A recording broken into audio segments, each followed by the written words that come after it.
আপনি শুনলে পুরাই অবাক হয়ে যাবেন। আমার বন্ধুর ফোনের ওয়েলপেপারটি আমি ঘরে বসে আমার ফোন দিয়ে চেঞ্জ করতে পারি।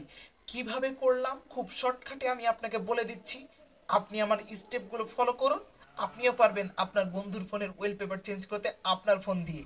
তার জন্য সিম্পলি আপনি আপনার বন্ধুর ফোনটি কিছুক্ষণের জন্য নিবেন। নেওয়ার পরে প্লে স্টোরে চলে যাবেন। প্লে স্টোরে সার্চ বক্সে গিয়ে লিখবেন ওয়েলক্লেমার। লেখার পরে অ্যাপটি পেয়ে যাবেন। এই অ্যাপটিকে আপনি ইনস্টল করবেন। ইনস্টল করার পরে ওপেন করবেন। ওপেন করার পরে নিচে দেখুন লেখা আছে সাইন ইন উইথ গুগল। এরপরে ক্লিক করবেন। ক্লিক করে আপনি জিমেল অ্যাকাউন্ট সিলেক্ট করার পরে আপনি এখানে একটি ইউজার নেম দিয়ে দিবেন, যে ইউজার নেমটি আপনার মনে থাকে। দেওয়ার পরে এখানে রেজিস্টার দেখতে পাচ্ছেন, রেজিস্টারের উপরে ক্লিক করবেন। রেজিস্টারের উপরে ক্লিক করার পর অ্যালাউ চাইবে, অ্যালাউ করে দিবেন। অ্যালাউ করার পরে এখন আপনি আপনার ফোনে চলে আসবেন।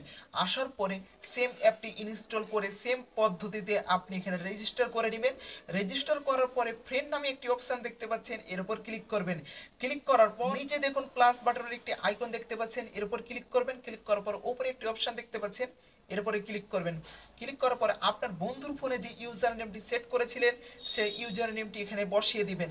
বসার পরে আপনার বন্ধুর ফোনের ইউজার নেমটি শো করবে।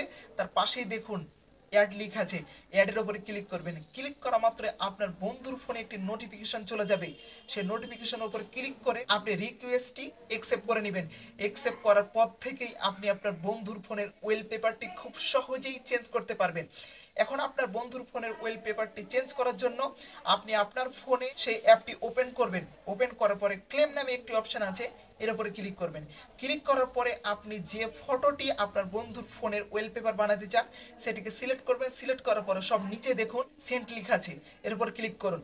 ক্লিক করা মাত্রই আপনার দেখুন বন্ধুর ফোনের ওয়েলপেপার চেঞ্জ হয়ে গেছে। এরকম দুর্দান্ত ট্রিক্স আমি রেগুলার দিয়ে থাকি, তাই আমার চ্যানেলটিকে সাবস্ক্রাইব করে একটি লাইক করে সাপোর্ট করে যাবেন।